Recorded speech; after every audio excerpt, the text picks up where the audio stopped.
Muito obrigado, Sr. Presidente, Sr. Ministro, Secretários de Estado. Eu tinha aqui 5 questões para colocar, sintéticas, mas nenhuma delas era sobre este problema do recenseamento eleitoral, mas a resposta que o Sr. Ministro acabou de dar ao Sr. Deputado Hugo Velosa colocou-me uma questão, é que o Sr. Ministro deu-nos conta da sua preocupação, portanto já somos pelo menos 2, mas eu fiquei sem perceber o que é que se traduz essa preocupação, não é? Porque nós tivemos no passado, devido a, enfim, uma situação que se tem vindo a arrastar relativamente aos cadernos eleitorais, tivemos uma situação muito desagradável numas eleições presidenciais, em que o seu antecessor, na altura, atirou com a competência, alijou a competência em cima do então diretor do STAP, do ex-STAP, não é? Ora bem, e eu creio que algo deve ser feito para que situações dessas sejam evitadas. Ora, eu julguei perceber da intervenção do Sr. Ministro que o momento em que estamos não aconselha mexidas profundas no recenseamento eleitoral, e eu até concordarei consigo nisso. Não é? Concordarei consigo. Para desgraças, já basta a reforma territorial que o Governo prevê e a lei eleitoral que o Governo, pelos vistos, vai propor. Mas eu percebo isso. Agora, a questão é de saber se não devem ser tomadas medidas que acautelem, designadamente a nível de informação dos eleitores, ou seja, do que for, que acautelem ocorrências desagradáveis, não é? Como as que aconteceram nas eleições presidenciais, porque, enfim, opções foram tomadas do género de arrumar os eleitores pelo código postal. Nós já percebemos que isso não coincide com a organização administrativa autárquica, nem com a que existe hoje, e que em eleições autárquicas isto pode levar a que cidadãos de uma freguesia estejam a votar noutra. O que é absolutamente inconcebível em eleições autárquicas. Como disse o Sr. Ministro, e bem, em presidenciais não tem importância, em autárquicas tem toda. E, portanto, a minha questão é saber se o Sr. Ministro está a prever algum tipo de medidas que possam apaziguar a sua justa preocupação nessa matéria. Ora bem, passando às questões que eu queria colocar desde o início, uma delas tem que ver com os estatutos profissionais das forças de segurança, mas tem que ver com uma questão muito simples. É que todos os profissionais das forças de segurança que nos contactam, designadamente os respectivos sindicatos, e que participam em reuniões com o Governo sobre estas matérias, nunca ficam sempre sem perceber uma questão e colocam-nos sempre essa questão. É saber se estão ou não abrangidos pela lei relativa, a lei 12A de 2008, não é? Tratada sempre pelo diminutivo de lei 12A, sobre os vínculos e carreiras da administração pública, porque ficam sempre com a dúvida de saber se o Governo entende que eles estão abrangidos pela lei 12A ou não. Ou não. Porque, enfim, aquilo que nos é referido é que numas coisas estão, noutras coisas não estão, e, portanto, há uma grande indefinição acerca dessa matéria. Eu sei que, por exemplo, a GNR está retirada da lei 12A, porque tem o seu estatuto militar, mas, por exemplo, em relação à PSP, em relação ao CEF, bem, há sempre dúvidas que surgem sobre se lhes aplica ou não a lei sobre as carreiras e os vínculos dos trabalhadores da administração pública, ou se, pelo contrário, o seu estatuto especial os subtrai dessa aplicação. E, de facto, era bom que houvesse alguma clareza sobre isso.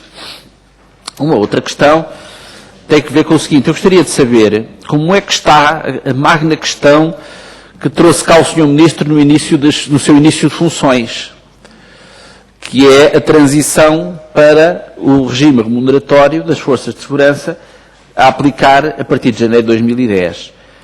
Nós tivemos aqui uma reunião, creio que até mais que uma, praticamente só sobre essa matéria.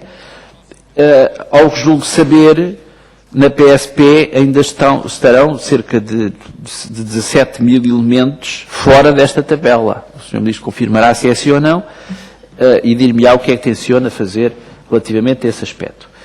Ainda uma terceira questão que tem que ver com dinheiros Os remunerados.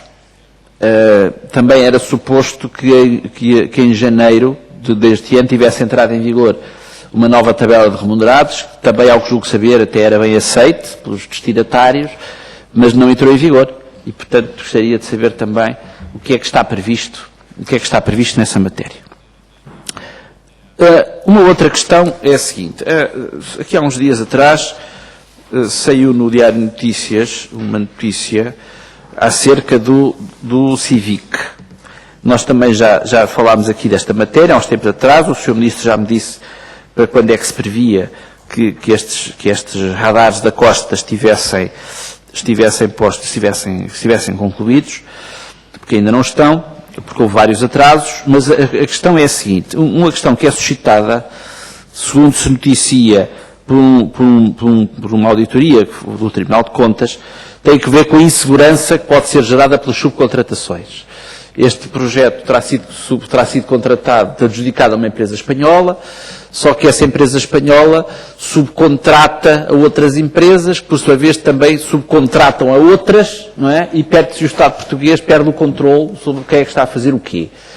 Sendo que há matérias neste âmbito que são consideradas sensíveis e sobre as quais deveria haver um controle por parte do Estado sobre quem é que faz o quê, sob pena de se poder de facto pôr em risco valores da segurança nacional. Gostaria de saber que avaliação é que existe por parte do Ministério da Administração Interna acerca destes procedimentos, se considera que isto tem fundamento, e uma questão que também foi referida foi o não acionamento da empresa espanhola responsável pelos atrasos por esse facto e, portanto, não ter sido acionada nenhuma sanção contra essa empresa pelo facto de ter atrasado imenso a concretização dos trabalhos que lhe foram adjudicados. E, portanto, gostaria de ouvir a versão do Sr. Ministro acerca desse aspecto. Eu já na última reunião ordinária que aqui tivemos, ordinária, isto é prevista no regimento, a sua realização, acabei mais ou menos com um Fediver, que era daquela empresa de segurança que oferecia batalhões de cavalaria e coisas parecidas. Eu desta vez era Cidade de Garosa. Ora bem, então eu estou a especializar-me pelos vistos em Cidade de Garosa. E agora tenho aqui outro caso. Sabe que foi lá em Gai, que eu tomei boa nota da consideração que o Sr. Deputado aqui fez. Fez muito bem, Sr. Ministro. A que eu tenho aqui agora talvez seja porventura menos, menos grave se essa fosse verdadeira, assim como não é verdadeira, ainda bem que não é. Ora bem, agora parei com um anúncio onde o nome da GNR é abusado por uma empresa de formação. A empresa de formação que diz assim: queres um lugar na GNR? Então tenta responder a estas questões. E depois tem aqui umas questões que provavelmente as pessoas não sabem responder, conseguem identificar um apócope, eu não consigo, só com dicionário, e depois diz, bom, se não sabes, então esta empresa prepara-te, curso de preparação para concurso de admissão de praças na GNR. Eu acho que há aqui um abuso. Isto é uma empresa que quer vender cursos, e ainda por cima, por vistos, é uma empresa certificada, porque tem aqui vários certificados de qualidade no próprio anúncio, mas há aqui um abuso do nome de uma instituição estimável que é a GNR e até pode dar a ideia de que a GNR possa ter alguma coisa a ver com isto.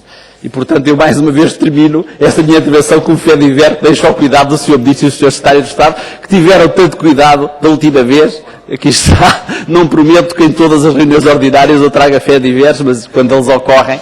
Muito obrigado.